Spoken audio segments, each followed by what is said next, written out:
Radio Transmundial presenta Los Grandes Temas. Un tiempo donde el pastor Salvador de Lutri nos lleva a pensar en la problemática más profunda del ser humano. Los Grandes Temas. Primera Corintios capítulo 11, versículo 23, dice así: porque yo recibí del Señor lo que también os he enseñado, que el Señor Jesús, la noche que fue entregado, tomó pan, y habiendo dado gracias, lo partió y dijo: tomad, comed, esto es mi cuerpo que por vosotros es partido. Haced esto en memoria de mí. Asimismo tomó también la copa, después de haber comido, de haber cenado, diciendo: esta copa es el nuevo pacto en mi sangre. Haced esto todas las veces que la bebiereis en memoria de mí. Así pues, todas las veces que comiereis este pan y bebiereis esta copa, la muerte del Señor anunciáis hasta que Él venga. De manera que cualquiera que comiere este pan o bebiere de esta copa del Señor indignamente, será culpado del cuerpo y de la sangre del Señor. Por tanto, pruébese cada uno a sí mismo, y coma así del pan y beba de la copa, porque el que come y bebe indignamente sin discernir el cuerpo del Señor, juicio come y bebe para sí. Por lo cual hay muchos enfermos y debilitados entre vosotros, y muchos duermen. Si pues nos examinásemos a nosotros mismos, no seríamos juzgados, mas siendo juzgados somos castigados por el Señor, para que no seamos condenados con el mundo. ¿Qué es la cena del Señor? Es una ceremonia. Es una ceremonia, es un acto exterior marcado por el Señor en sus detalles, realizado en la última cena.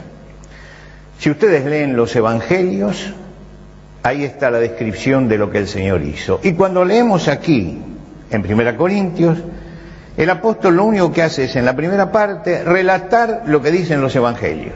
Lo repite: porque yo recibí del Señor lo que también os he enseñado, como diciendo, esto ya está establecido. Y él lo dice con las mismas palabras con que Jesús lo dijo, armando este párrafo donde dice: tomad y comed, esto es mi cuerpo que por vosotros es partido, haced esto en memoria de mí. Y después habla de la copa, dice: haced esto todas las veces que la bebiereis en memoria de mí. Y señala que la cena del Señor es un memorial. Es decir, que nosotros recordamos algo, lo traemos al presente, y la cena está puesta para eso. La iglesia primitiva fue fiel a esto, y el libro de los Hechos de los Apóstoles dice que perseveraban unánimes en la comunión unos con otros, en el partimiento del pan y en las oraciones. Quiere decir que el partimiento del pan, junto con la doctrina de los apóstoles, con la comunión unos con otros y con las oraciones, formaba parte de la característica, las 4 características de la iglesia del principio. Pero no solamente la iglesia del principio. Cuando el evangelio se extendió, Pablo en Troas, llega a Troas y dice que el primer día de la semana, reunidos los hermanos para partir el pan, y se menciona siempre la cena del Señor como reunión del partimiento del pan. La reunión de la cena del Señor o de partimiento del pan. Desde hace 2000 años, lo repetimos, tratando de ser fieles a la enseñanza del Señor y al mandato también de los apóstoles, porque lo que acabamos de leer es una carta apostólica.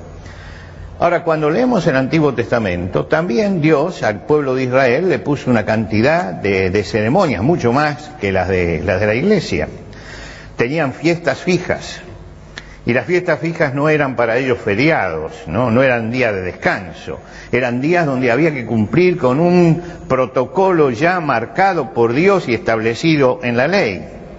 Tenían sacrificios, y el sacrificio no era ir y tirar un cordero simplemente en el altar, sino que tenían también todo un protocolo pautado minuciosamente por Dios para eso. Y Dios era muy minucioso en el Antiguo Testamento en marcar todas estas cosas y marcarlas en todos sus detalles. Y decía: esto es lo que ustedes tienen que hacer, esto es lo que ustedes tienen que hacer, esto es lo que ustedes tienen que hacer. Ahora, cuando uno llega al profeta Isaías, se encuentra con algo que lo sorprende, que viene a ser como una gran contradicción.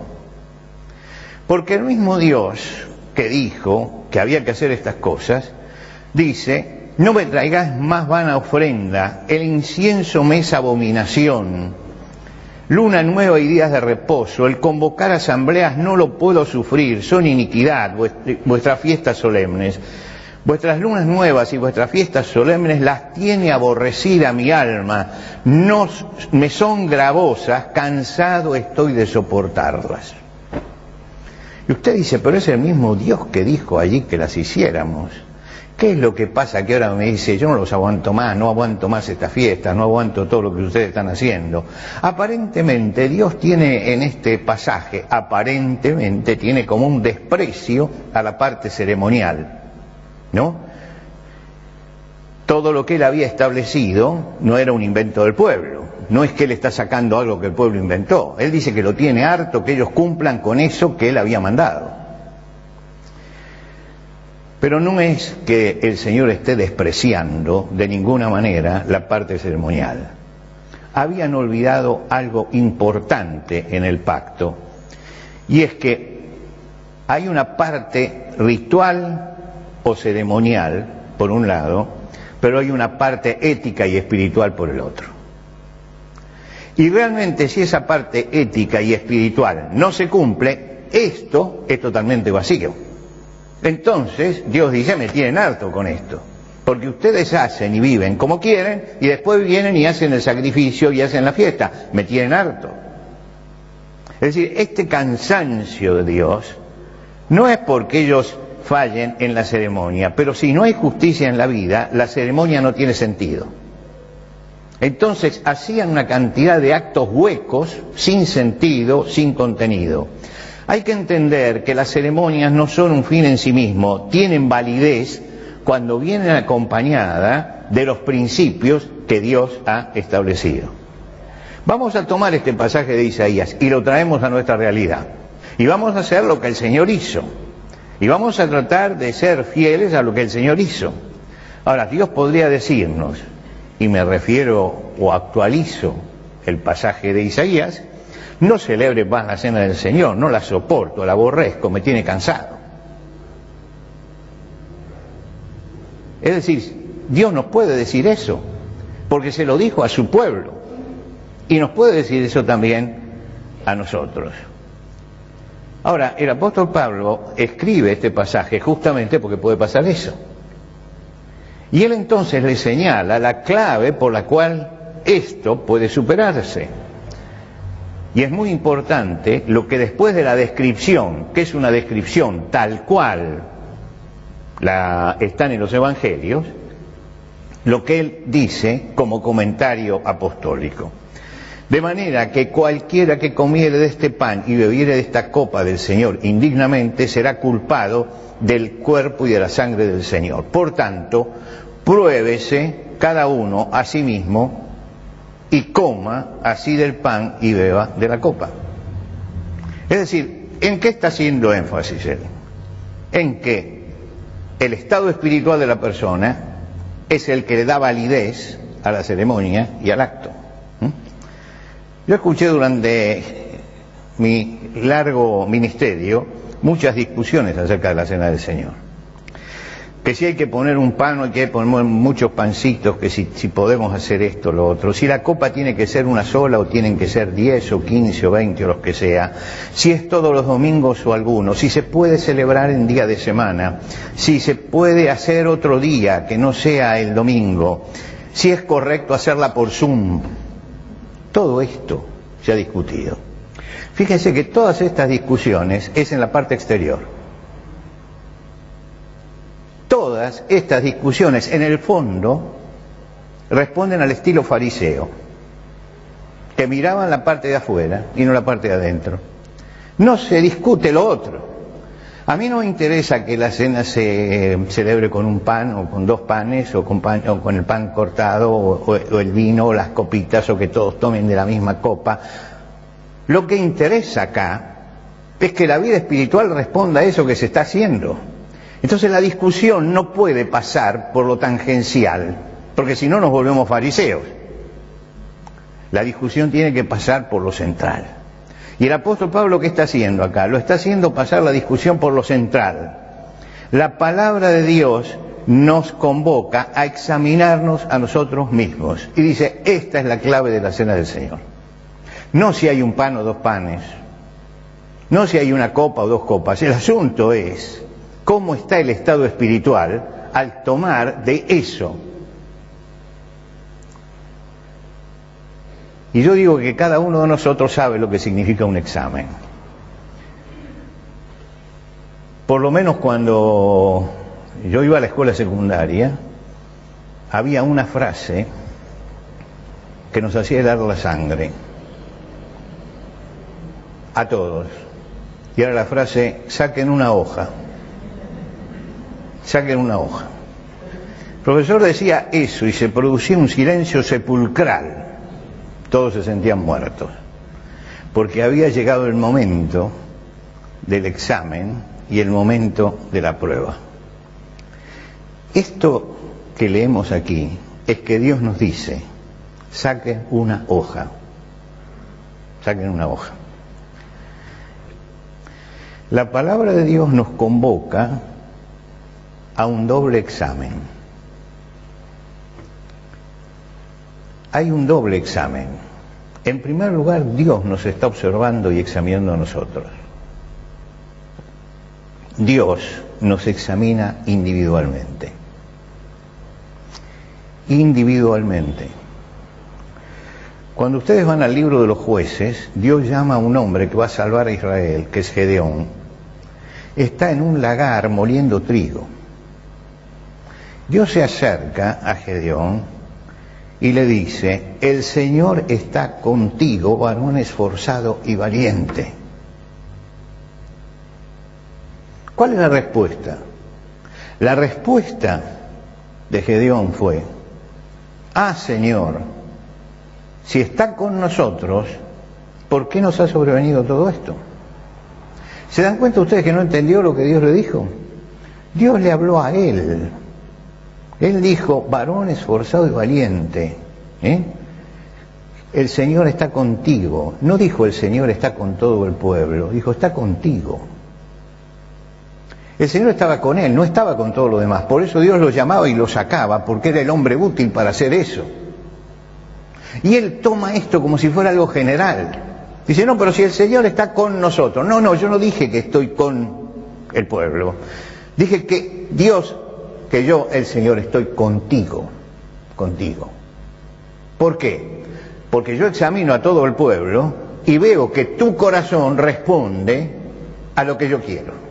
Y el corazón del pueblo no. Por lo tanto, el examen es individual, es personal. Es algo entre Dios y Gedeón. Ahora, para que Dios seleccionara a ese hombre que iba a salvar a Israel, analizó el corazón de todo el pueblo y encontró al hombre esforzado, valiente y capaz. Y él interpreta todo al revés en ese momento, y Dios tiene que ubicarlo en la realidad. Cuando el Señor manda a Samuel a buscar a David,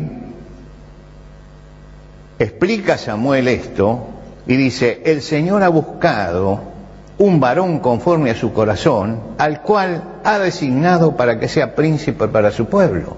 Quiere decir, el Señor lo había buscado mirando individualmente. Había cosas que pasaban en la vida de David que eran secretas realmente. Él salía con todo el rebaño de ovejas y lo llevaba y estaba en la soledad del desierto apacentándolo. Aparecía un oso, un león y él se defendía y defendía el rebaño. Eso no lo veía nadie, pero Dios lo estaba viendo. Y ese Dios que lo estaba viendo en ese momento, que lo estaba viendo, es el que lo califica. Y lo califica y dice, este es el siervo que necesito para esta obra, y lo separa. Ninguno en la familia se había dado cuenta. El padre le presenta a todos los hijos, pero no le presenta a David. Y tiene Samuel que decir, ¿no hay algún otro muchacho? Sí, bueno, tenemos el más chico que está allá con los... Y cuando los trajo al más chico, que nadie lo miraba, que nadie creía en él, y resulta que era el hombre de Dios. ¿Y cómo Dios mira el corazón? Está analizando. Quiere decir que todos nosotros estamos bajo el escrutinio de Dios, bajo la lupa de Dios, permanentemente. La búsqueda implica que Dios examina, analiza, evalúa nuestra vida espiritual. Cuando comenzamos el Evangelio, a leer el Evangelio, y vamos al principio, en el Evangelio de Lucas, Dios escoge a un grupo de personas en un pueblo numerosísimo. ¿Por qué fue y eligió a Zacarías y a Elizabeth? ¿Por qué eligió a José y María? ¿Por qué no eligió a otras personas? Porque eran conforme al corazón de Él, porque habían sido probados, porque Dios estaba mirando el corazón de ellos y dijo, este. Tenemos que tener conciencia, vamos a participar de la Cena del Señor, que todos estamos bajo el escrutinio de Dios. Todos estamos bajo esa mirada aguda de Dios. Los eligió en aquel momento porque habían pasado el examen. Ese examen que Dios hace silenciosamente, resultaron aprobados en el examen de Dios. Ellos no se daban cuenta que estaban siendo examinados, pero estaban siendo examinados. Y nosotros a veces no nos damos cuenta, pero estamos siendo examinados por Dios. Todos estamos bajo el examen permanente de Dios. Ahora, sabiendo esto, es que Dios hace el llamado al otro examen. Y nos llama al autoexamen. Por tanto, pruébese cada uno a sí mismo y coma así del pan y beba de la copa. No dice, mire,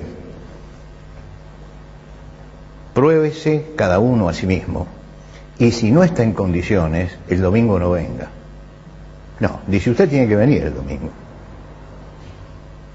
Y tiene que ponerse en condiciones. Es decir, es como un cerrojo lo que pone este versículo. No me dice que yo puedo postergar hasta que. Me dice que yo tengo que estar allí. Por lo tanto, tengo que rendir el examen y necesito analizar todo eso y ver cuáles son las cosas que tengo que corregir. Dice más adelante, si pues nos examinásemos a nosotros mismos no seríamos juzgados. Dice, hay muchos debilitados entre ustedes y muchos duermen, se murieron, quiere decir. ¿Por qué? Porque no se tomaron esto en serio. No se tomaron esto en serio. Se debilita la vida espiritual, se debilita el servicio. Examinar es ponernos a prueba comparándonos con un patrón determinado. Así se examina. Nos ponemos a prueba comparándonos con el patrón de Dios. Yo tengo el patrón de Dios, lo que el Señor manda. Y Dios me examina de acuerdo a ese patrón. Usted dice, ¿y por qué hacerlo? En primer lugar, porque si estamos bien, venimos tranquilos. Y si estamos mal, entonces tenemos tiempo para arreglar lo que haya que arreglar. Pero tengo que llegar a la cena del Señor sabiendo que estoy bajo el escrutinio de Dios y que hice también mi escrutinio personal. Jeremías le dice al pueblo en las Lamentaciones, cuando ya Jerusalén había sido destruida, no escucharon al profeta durante toda la prédica, lo metían preso porque predicaba, lo metían en una cisterna porque predicaba, lo querían hacer callar, le prohibieron ir al templo y finalmente lo que él dijo se cumplió. Y él escribe en las Lamentaciones, al pueblo que ya está destruido, les dice, escudriñemos nuestros caminos y busquemos y volvámonos al Señor. Es lo que le viene diciendo desde que empezó. Y no lo escucharon. Y acá dice, bueno, analicen sus caminos y vuelvan. Necesitaron ver a la ciudad en ruinas para darse cuenta de que andaban mal. Necesitaban eso. ¿Qué tenían que hacer ellos? Ellos tenían que analizarse a sí mismos. Y no se analizaban. Y vino la destrucción.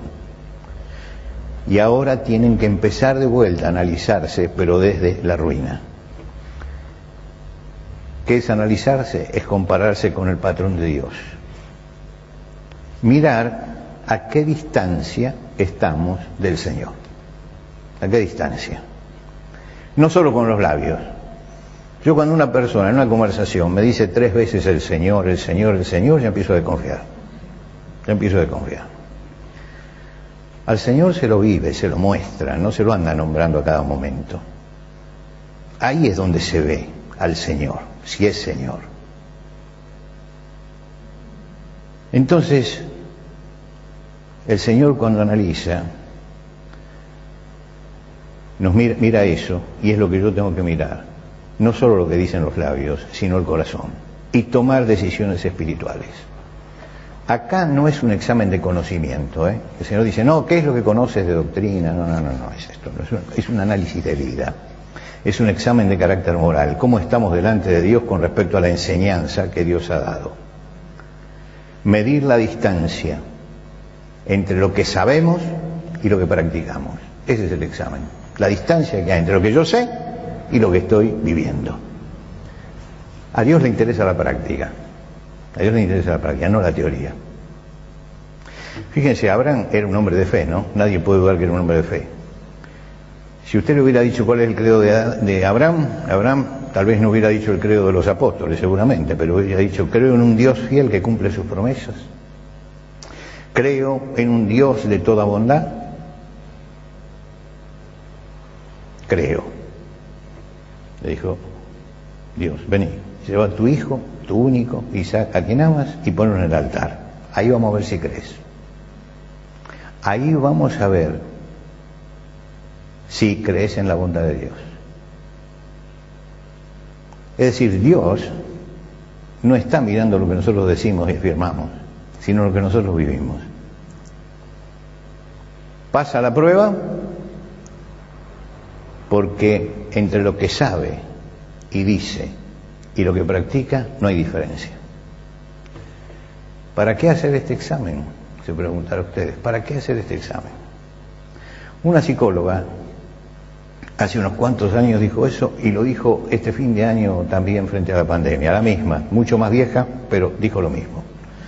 Dijo, no conviene hacer el examen de fin de año. No conviene hacer el examen de fin de año. Es decir, no saque la hoja. ¿Por qué? Porque puede ser destructivo. Claro, después de la pandemia, usted dice, puede ser un análisis destructivo. Ahora, en los metales se hacen ensayos. Lo que sería exámenes, análisis, el que trabaja con metales lo sabe, se hacen ensayos. Ensayos. Hay 2 tipos de ensayos. Un ensayo que es destructivo. Se hacen una cantidad de piezas, todas iguales, se saca una y se la examina, se la secciona, se la rompe, se la pone en el microscopio, todo lo que sea, para saber cómo está eso. De ahí se saca la conclusión de todo lo demás. Esto se llama ensayo destructivo. ¿Por qué? Porque se ensaya y se destruye. Pero hay otro ensayo, que es el ensayo constructivo, llamémosle así, que no se destruye, es el examen no destructivo. ¿Qué se hace? Por medio de rayos, por medio de aparatos que no lesionan la pieza. Y son ensayos no destructivos. El ensayo de Dios es un ensayo no destructivo. No destructivo. Entonces se puede hacer. Yo entiendo que la psicóloga diga eso. Para ella no existe la parte espiritual en el hombre, porque para el psicólogo no existe la parte espiritual. Y al no existir la parte espiritual, el examen es destructivo.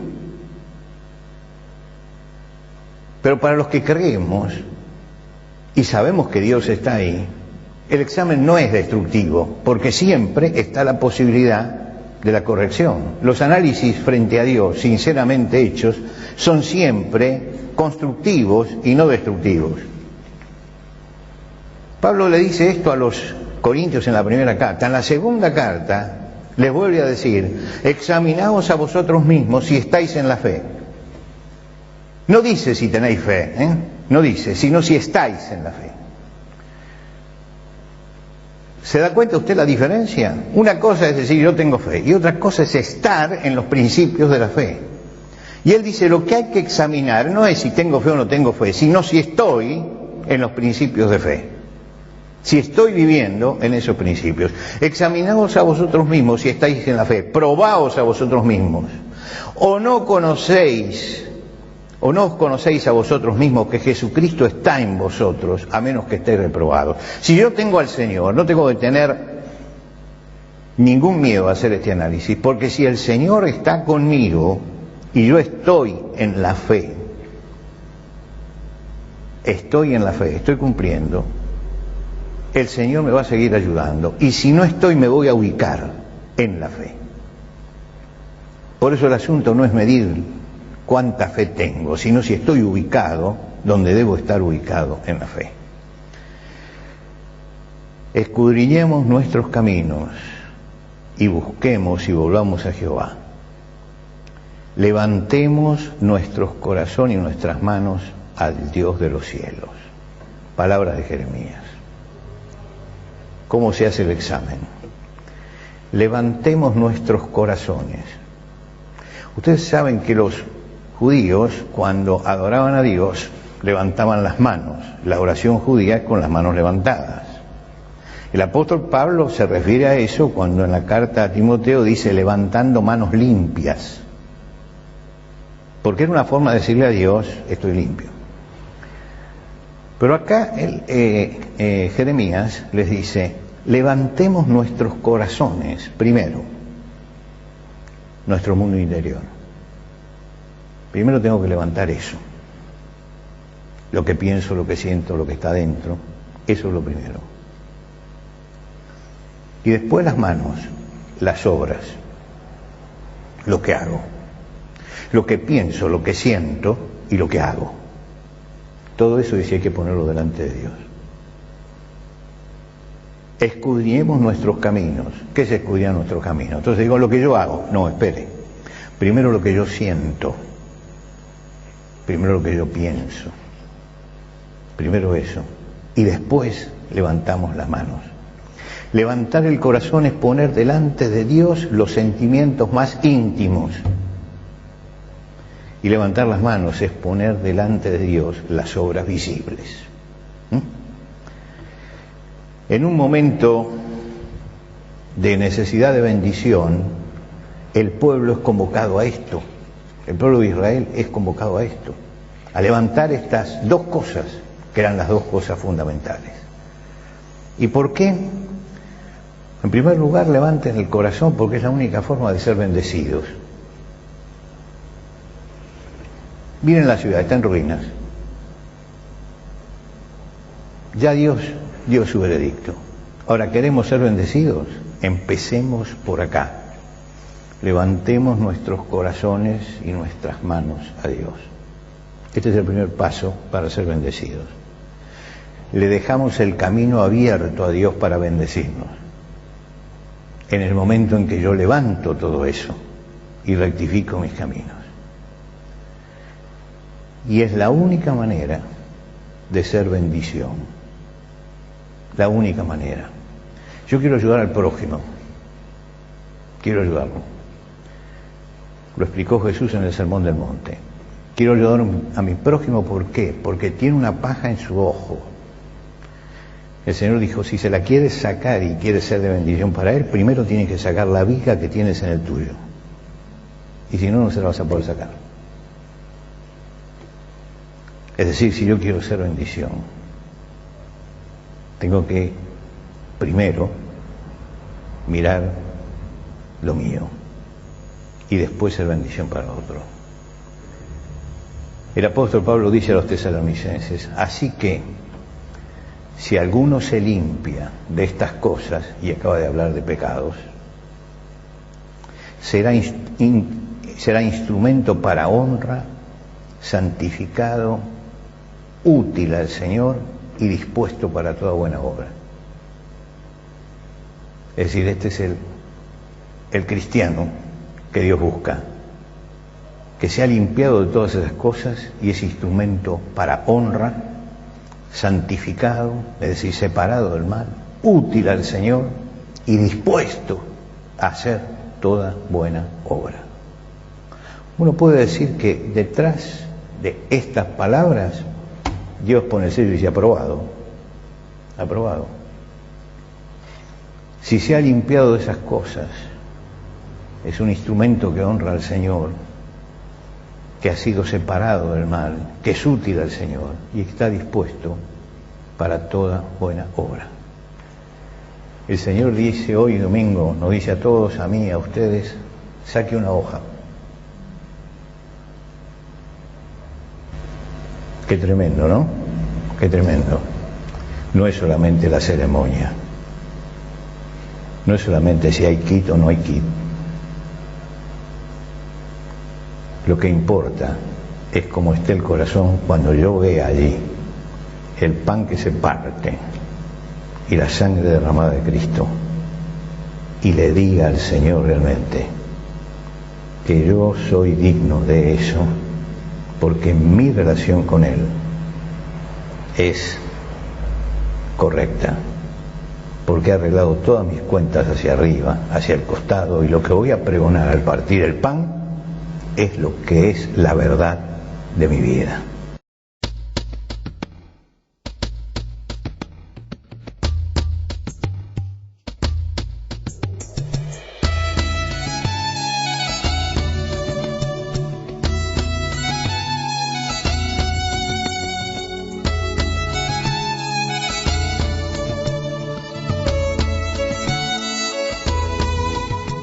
¿Qué le pareció el desafío que nos presentó el pastor Salvador de Lutri en los grandes temas de hoy? ¿Qué preguntas, aportes y discusión le gustaría compartir con nosotros? Déjelo saber a través del 091-610-610, SMS o WhatsApp, 091-610-610. Si está fuera de Uruguay, agregue el número en su libreta de contactos así, símbolo de más. 598 91 610 610. La reitero, símbolo de más, 598 91 610 610.